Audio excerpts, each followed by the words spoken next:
અમરેલી વ્લોગ્સમાં તમારું સ્વાગત છે। આજે આપણે આવી ગયા છે ભાતના ખેતરમાં અને ભાતના ખેતરની અહીં કાપણી થઈ ચૂકી છે, જેથી કાપણી કરનાર મજૂરોનો આપણે અભિપ્રાય લેવા જઈ રહ્યા છીએ। તો ચાલો જઈએ। 4 મહિના ચારે પાણી પીવડાવવું પડે, પછી મશીન બસેથી પાવ હોય તો ઓર સારું કહેવાય। બાકી ચોમાસામાં આયરું એનપીકે નાખવું પડે।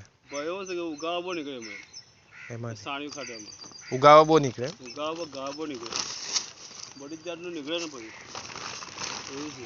થતા નુકસાન આપણને ખેડૂતે સમજાવી દીધા। તેના માટે વિશિષ્ટ પ્રકારના રાસાયણિક ખાતર એટલે કે એનપીકે ખાતરનો ઉપયોગ કરવાનો હોય છે અને તે પાક આવવાના 2 દિવસ અથવા અઠવાડિયા પહેલાં જ્યારે મોર નીકળે, અંકુર નીકળે ત્યારે તરત જ એ ખાતરનો છંટકાવ કરી દેવો જોઈએ અને તે છંટકાવ કરવાથી પાકમાં થતો ઉગાવો વગર કામનું નીંદણ જે પાકની સાથે ઉગી નીકળે તે નીંદણ દૂર થાય છે અને આપણને પાકની સારી ઉપજ મળી રહે છે। નાખવું પડે એટલે પાક આવી જાય, પછી પાક આવી જાય, બીજા હપ્તે ચાલુ થઈ જાય,